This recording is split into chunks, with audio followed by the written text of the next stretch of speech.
El Anaquel es un podcast sobre literatura, libros y rock. ¡Comenzamos!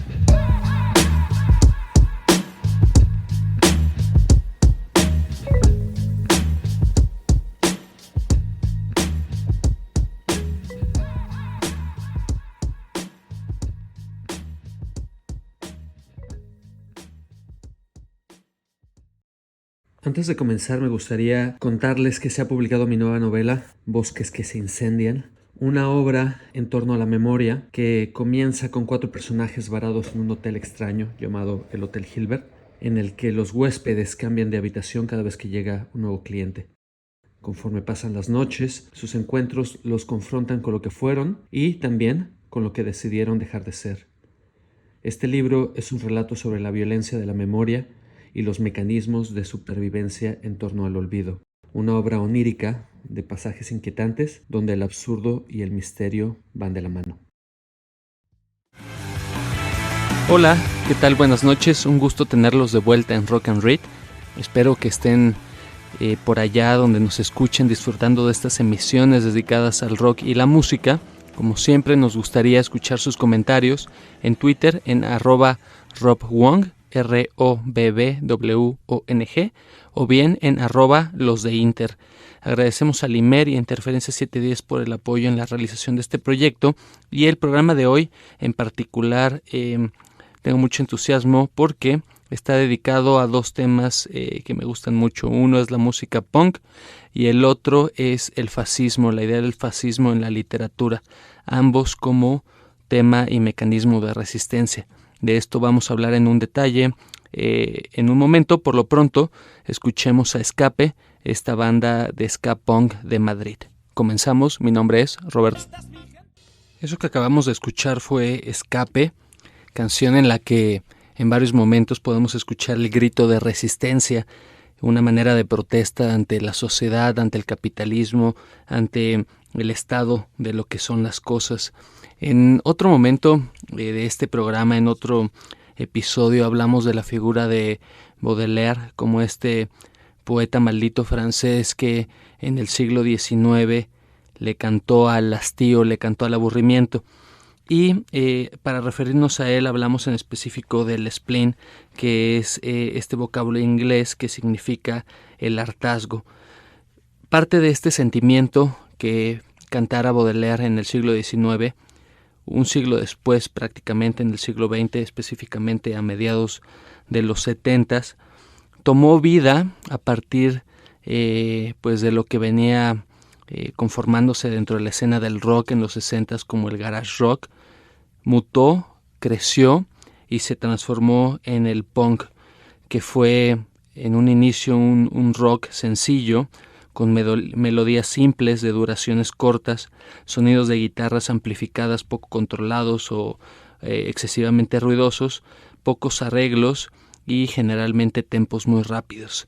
El punk nace pues para diferenciarse un poco de lo que era el rock tradicional, el mainstream, y generan pues un sonido muy distinto, principalmente en Londres, y de ahí se empieza a transminar hacia otras partes del mundo. Hace poco tuve la oportunidad de visitar Londres y hay en específico un barrio ahí que se llama Camden Town, donde pues tienen lugar todos los punks de la escena londinense, y hay pues varios bares dedicados a este tema. Y justamente recordarán tal vez el primer programa que realizamos donde hablamos de la educación sentimental en el libro de Rob Fleming, que es el protagonista de Alta Fidelidad de Nick Hornby. Su tienda también está en Camden Town. Pero bueno, esto es un pequeño paréntesis. Lo que yo les quiero platicar es que al final el punk es una lucha constante también contra pues la sociedad, contra la manera en la que pues el set de normas sociales nos obligan o nos condicionan a seguir ciertas normas, ciertos patrones de conducta. Greg Graffin, que fue vocalista de Bad Religion, decía que el punk es la lucha contra el miedo de las repercusiones sociales. Y estas repercusiones sociales no solamente se manifestaban contra ellas en las letras de sus canciones, sino también en la manera de vestir. Generalmente ropa pues rota, prendas que tenían que reutilizar una y otra vez, el cabello cortado de manera estrafalaria, el pelo en esta posición mohicana que conocemos bien, y todo esto era pues básicamente una protesta contra la manera de vestir de ese momento y también contra pues la imposición al consumismo que ellos veían en una sociedad recientemente recuperada del periodo de la Segunda Guerra Mundial. Entonces, a partir de ahí, el punk genera en particular pues este mecanismo de resistencia que les comentaba, y poco antes pues la sociedad ya había visto terribles desgracias. Estábamos hablando de que entre la Primera y la Segunda Guerra Mundial surgió en el mundo un fenómeno conocido como el fascismo, que básicamente fue un movimiento político que promovió, además de un control militar excesivo, una política totalitaria en el orden económico y social, y que derivó también en un nacionalismo fuertemente identatario.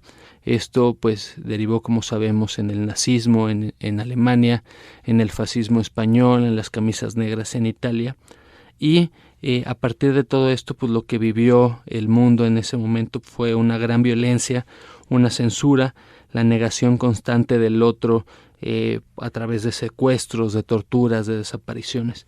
Y no solo sucedió en Europa, sino que también lo vivimos en América y en África, y específicamente en América pues hubo grandes dictaduras militares que también repitieron todos estos horrores ya pues en los 60s y 70s, justo en los momentos en el que el punk en Estados Unidos y en Gran Bretaña estaba pues denunciando todos estos excesos. Entonces, en particular, podemos hablar de este fascismo y esta situación que vivió el mundo, pues también como una especie de censura y de control social que derivó en mecanismos de resistencia, no solo en el rock, como ya lo hablamos que es el caso del punk, sino también en la literatura.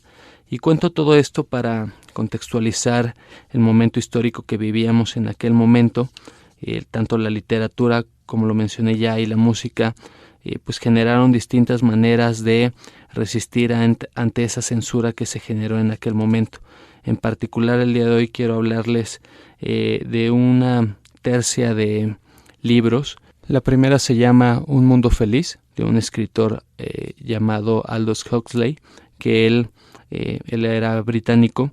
Habla precisamente de una sociedad distópica, en el sentido de que no es una sociedad real, es una sociedad futura y posible en la que pues la sociedad está dividida en distintas castas.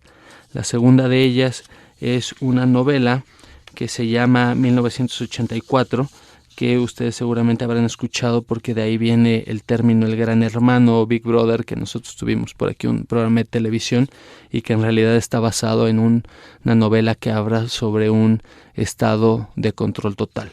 Y la tercera es un libro, no necesariamente es una novela, de Eduardo Galeano, que se llama Días y Noches de Amor y Guerra, y que precisamente retrata lo terrible que fue ese fascismo aquí en América Latina.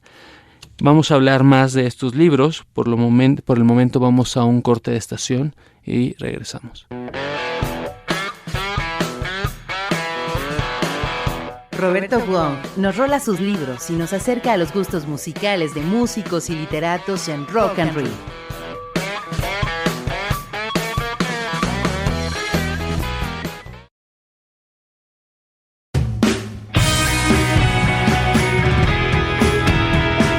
Rock and Roll, el espacio de la literatura y el rock.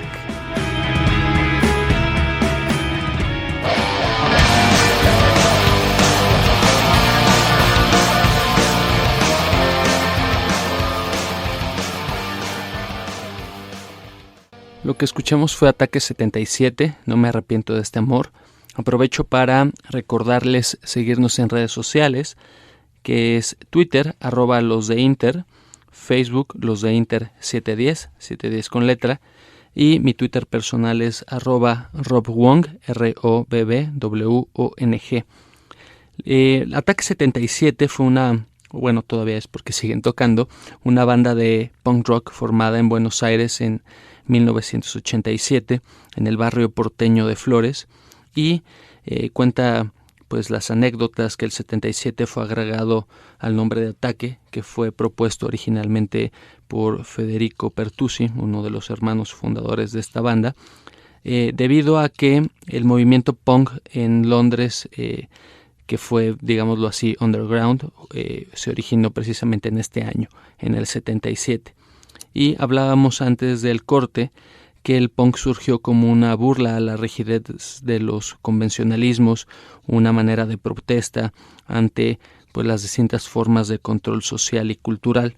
Y antes que el punk, pues ya la literatura había hecho este ejercicio de crítica para precisamente pues hablar de la opresión social que pues el ser humano estaba viviendo a partir de múltiples fenómenos. En particular, la primera novela que hablaba antes del corte es Un Mundo Feliz, que como les decía fue escrita por un británico de nombre Aldous Huxley y que fue publicada por primera vez en 1932. El título tiene origen en una obra de William Shakespeare que se llama La Tempestad, específicamente en el acto 5, cuando Miranda pronuncia su discurso y dice así: «Oh, qué maravilla, cuántas criaturas bellas hay aquí, cuán bella es la humanidad, oh mundo feliz en el que vive gente así». Podría decirse que la novela de Huxley es una novela de ciencia ficción, pues retrata una sociedad futura aparentemente perfecta, en la que la sociedad está dividida por castas y donde cada casta tiene una función y está limitada a desarrollar un rol dentro de esta sociedad. Podría decirse que es una sociedad perfecta, pero en realidad lo que esconde detrás pues es una terrible desigualdad social que todo mundo da por hecho y que todo mundo decide ignorar porque pues así es el orden de las cosas. En particular les quiero leer un fragmento que habla precisamente de este tema. Los niños alfas van de gris, trabajan mucho más que nosotros porque son prodigiosamente inteligentes. La verdad es que estoy muy satisfecho de ser un beta, pues no tengo un trabajo tan pesado. Y además somos mucho mejores que los gamas y los deltas. Los gamas son unos tontos, visten de verde y los niños delta de caqui. No quiero jugar con los niños delta. Y los epsilon son aún peores, son demasiado tontos para aprender. Cada casta está condicionada genéticamente para no escapar del patrón que les ha sido impuesto. Esto significa que los alfas son grandes, bellos, cuerpos perfectos, y cada grado o cada casta, según va bajando el escalón genético, pues va sufriendo de modificaciones. Chaparros, toscos, tal vez un poco más gordos, etcétera. Y la crítica que hace Huxley pues va muy relacionada precisamente a los cánones de belleza que continuamente pues nos bombardean a través de los medios de comunicación, o bien el racismo que existe también en nuestra sociedad a partir pues de temas socioeconómicos, ¿no? Entonces, a partir de esto, pues Huxley genera un retrato bastante puntual de la sociedad, y por si fuera poco, alimenta todo este escenario a partir de una droga que se llama Soma. Es una droga legal que los personajes de esta novela pueden utilizar en cualquier momento y que los desapega de cualquier situación o sentimiento de tristeza. Digamos que tan alejados están ya a sus sentimientos que lo único que deciden pues es pasársela bien, tener pues un buen momento, y generalmente siempre está de por medio esta droga. En este sentido pues el sexo se ha trivializado de manera brutal y la melancolía y la tristeza son prácticamente sentimientos desterrados para ellos. Sin embargo, lo que Huxley retrata específicamente pues es una dictadura perfecta, una manera en la que aparentemente todo el mundo está contento y a partir de eso pues se les controla. Y hay en esta novela un personaje que se llama Bernard Marx, que pues el apellido obviamente tiene una referencia a Karl Marx, que fue, como ustedes saben, pues el que desarrolló la teoría del comunismo. Y este Bernard es un individuo de clase alfa que sus compañeros consideran como una unidad defectuosa, porque pese a ser un alfa, pues es un poco más chaparro que los demás, su cuerpo no necesariamente es tan perfecto como el de los otros, y además de esto, pues tiene una serie de sentimientos e ideas que rompen con el patrón de la sociedad alfa. Es decir, se siente que no pertenece, continuamente está pensando en cómo sería la vida si fuera diferente dentro de esta sociedad. Entonces, a partir de eso, pues Bernard empieza a alejarse de pues esta sociedad perfecta, sabe que no encaja y que es un extraño que continuamente pues está viendo juzgado, no solamente por su aspecto físico, sino también por sus ideas. Entonces este sentimiento de soledad, digamos que es el catalizador para que Bernard decida salir de esta sociedad perfecta y visitar la reserva salvaje, que la reserva salvaje no es otro lugar más que la sociedad original de la que parte esta sociedad perfecta. Y esa sociedad original tiene muchas resemblanzas a lo que pues al día de hoy conocemos como nuestra sociedad actual. Entonces, en este lugar, Bernard conoce a otro personaje que se llama John, que le nombran John el Salvaje, y que pues es el replanteamiento del prototipo de Tarzán. John el Salvaje habla la misma lengua que Bernard, ha estado bajo una educación especial por parte de su madre, que pues al final fue un personaje que también huye de esta sociedad perfecta para regresar un poco a los orígenes, y que a partir de esto pues permite conocer a Bernard realmente todo lo que añoraba, todo lo que le faltaba, lo ve como en un espejo a partir de John. Lo que sucede, pues no les quiero arruinar el final por si deciden leer la novela, pero lo que sucede es un choque de culturas, lo que sucede también es una decepción. John el Salvaje regresa con Bernard a la sociedad perfecta de la que parte el primero, y pues empieza a hablar y a tratar de entender las diferencias entre una vida y una otra. Y lo que juzga en su momento es que pues la felicidad que vive Bernard y toda la sociedad de castas, los alfas, los betas, etcétera, pues es una felicidad artificial y sin alma que está basada en básicamente la comodidad. En un momento dice: yo no quiero la comodidad, yo quiero a Dios, quiero la poesía, quiero el verdadero riesgo, quiero la libertad, quiero la bondad, quiero el pecado. Básicamente, pues mucho de lo que podemos extraer de esta novela también tiene que ver con los paliativos y con los temas que nosotros mismos nos apropiamos bajo ese concepto de felicidad en nuestra sociedad cotidiana. Puede hablarse desde comprarse zapatos hasta tener que emborracharnos cada fin de semana. Hay muchas cosas que sustituyen esas ideas de felicidad, o que vienen a ser placebos en pues los mecanismos de control que tal vez no ejerce un fascismo tan bien descrito como lo sucede aquí en esta novela, sino pues los distintos mecanismos de consumo o nuestras propias limitantes como seres humanos ante pues tratar de encontrarle sentido a nuestros días. Con esto los quiero motivar a que busquen esta novela. Se llama Un Mundo Feliz, de Aldous Huxley, y vamos a ir a un corte de estación. Les recordamos las formas de contacto con Enrique Vega. Recorramos con Roberto Wong la literatura y el rock. Rock and Read.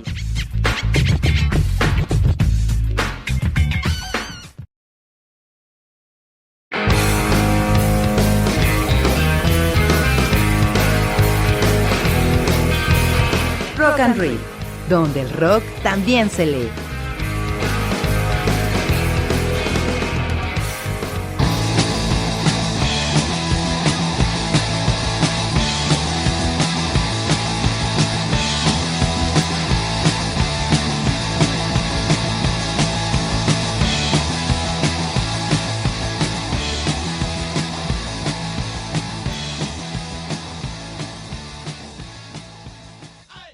Escuchamos a Los Ramones, clásico del punk neoyorquino de los 70s, con una canción titulada Blitzkrieg Bop, que, bueno, no sé si lo pronuncié en el alemán correcto, pero básicamente tiene que ver con la táctica militar utilizada por la Alemania nazi durante la Segunda Guerra Mundial y que consistía en un ataque directo y rápido con el objetivo de destruir las defensas de los enemigos para ocuparlos inmediatamente.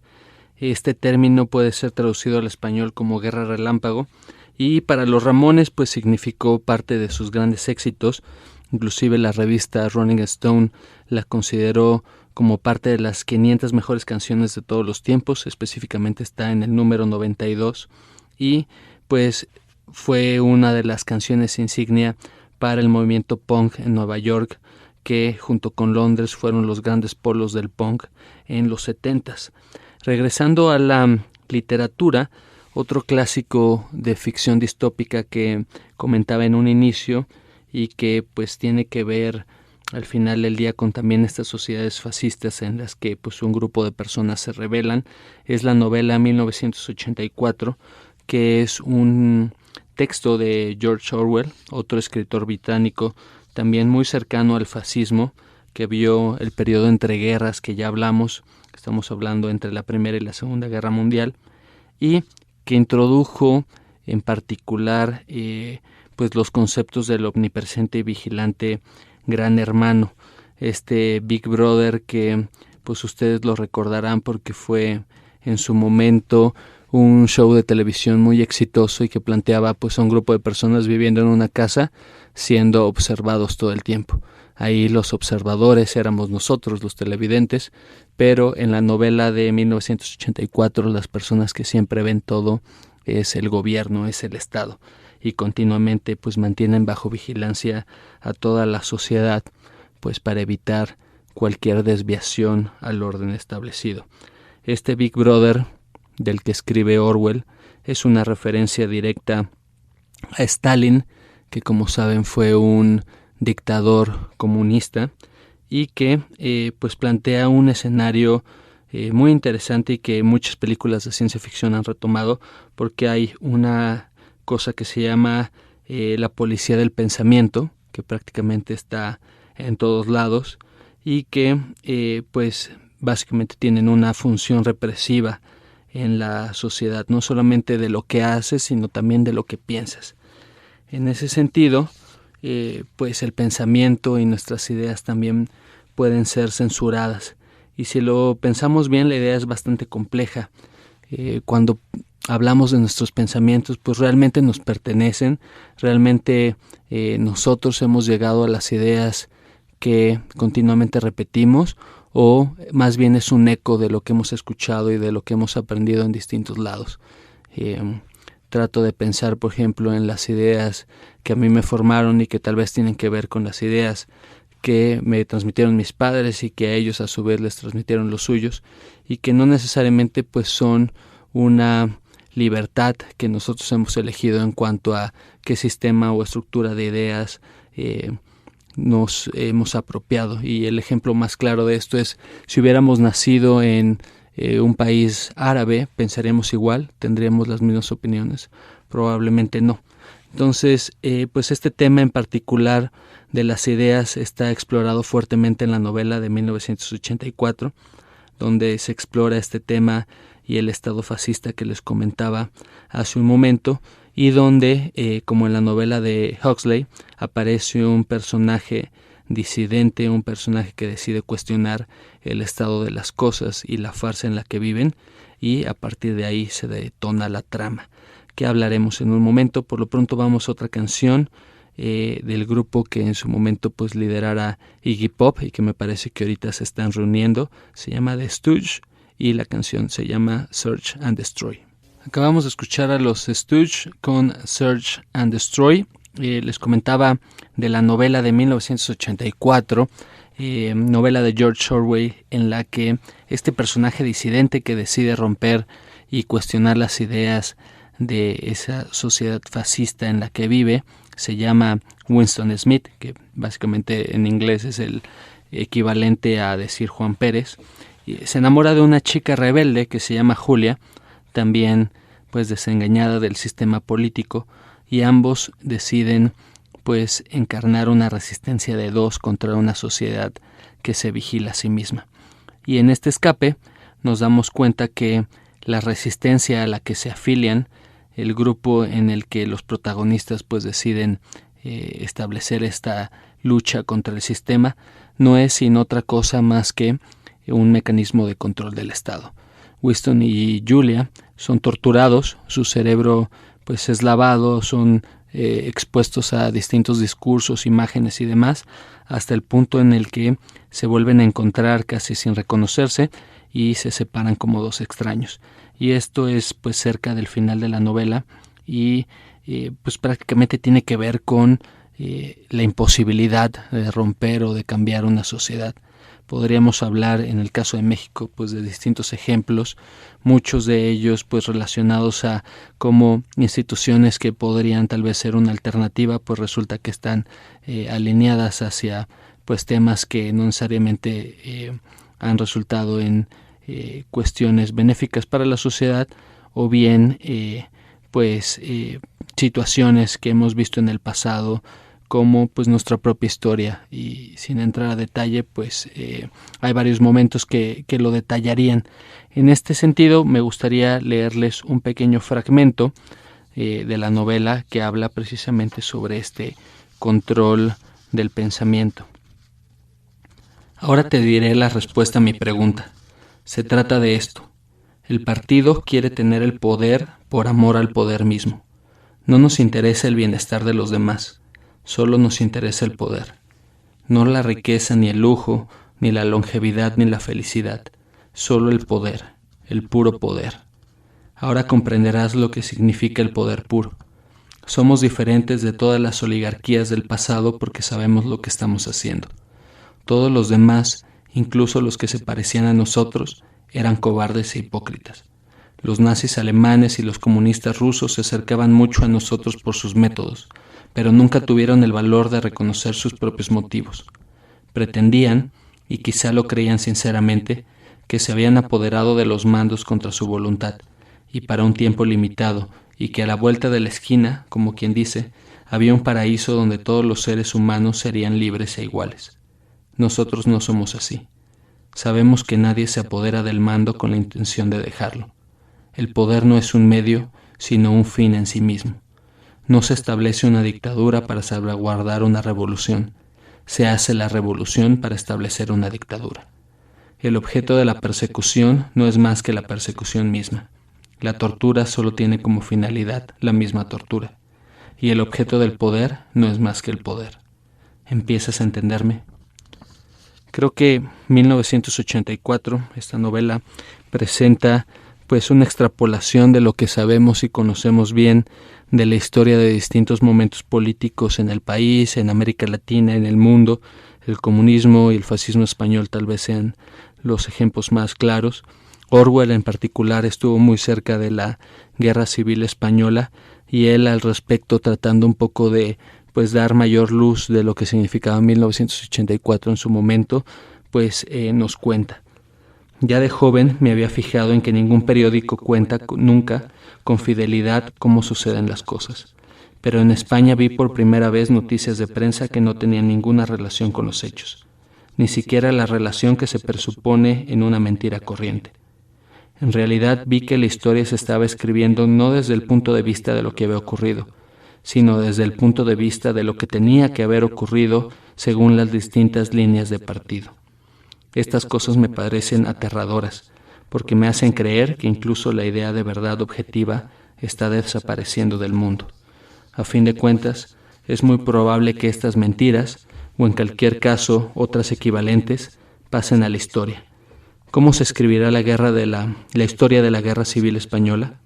Sin embargo, es evidente que se escribirá una historia, la que sea, y cuando hayan muerto los que recuerden la guerra, se aceptará universalmente. Así que, a todos los efectos prácticos, la mentira se habrá convertido en verdad. Vamos a un corte y regresamos. Acabamos de escuchar a Fallas del Sistema, banda de punk mexicana no tan conocida y que en 2007 falleciera su vocalista en un accidente, cortando así pues la carrera de esta banda que acabamos de escuchar. Y hablábamos del fascismo, dimos dos casos de novelas británicas que estuvieron muy de cerca en estos fenómenos que sucedieron en Europa. Pero no olvidemos que en América Latina, que se convirtió en la década de los 70s, ese patio trasero de Estados Unidos, ese patio trasero del mundo, pues también dio lugar a esas pesadillas que antes nos contaran los ingleses. En particular hay un libro que me gustaría recomendarles que se llama Días y Noches de Amor y Guerra, y que es un libro escrito por Eduardo Galeano sobre pues distintas estampas o postales que él va recogiendo de América Latina en los 70s y que hablan precisamente pues de esa dictadura militar que sucede en distintos lugares, desde Uruguay, Guatemala, Chile, Brasil, Argentina, Cuba, todos pues países donde la dictadura se posó y donde la dictadura pues cometió grandes crímenes.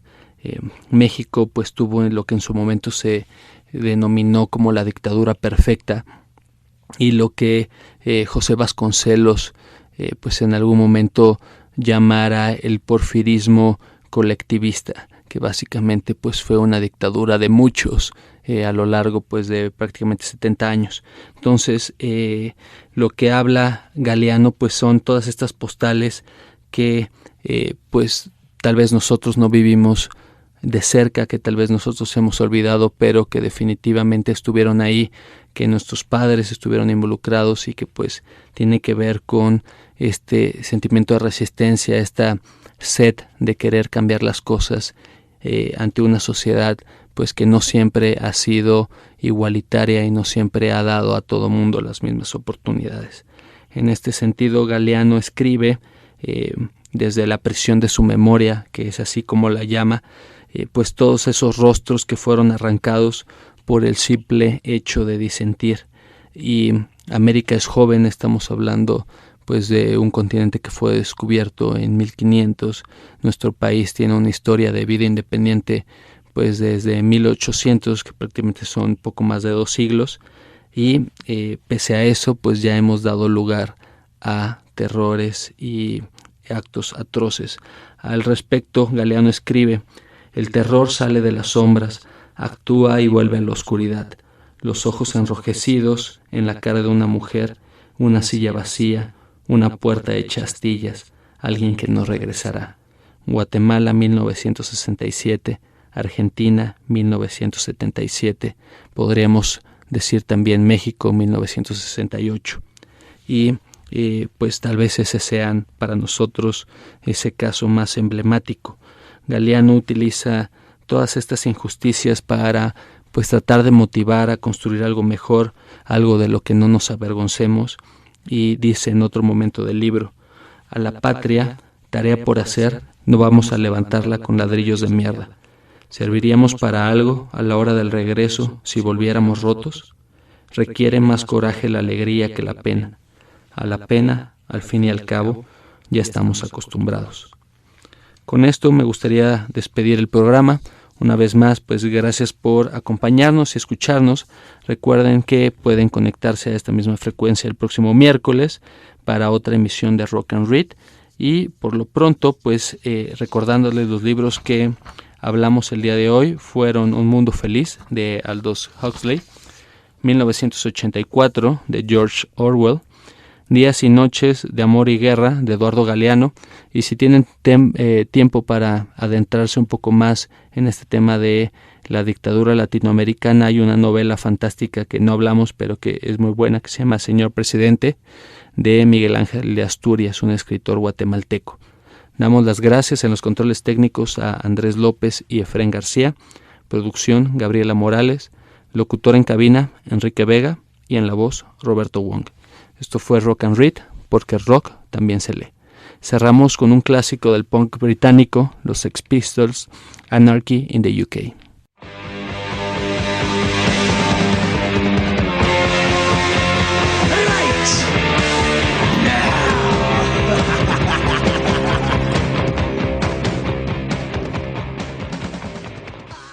Libros, autores, bandas, anécdotas y mucha música. Todo lo que necesitas saber sobre literatura y rock. Rock and Read, porque el rock también se lee. Un programa ciudadano ganador de la convocatoria abierta IMER 2012. Interferencia 710, donde vives el rock.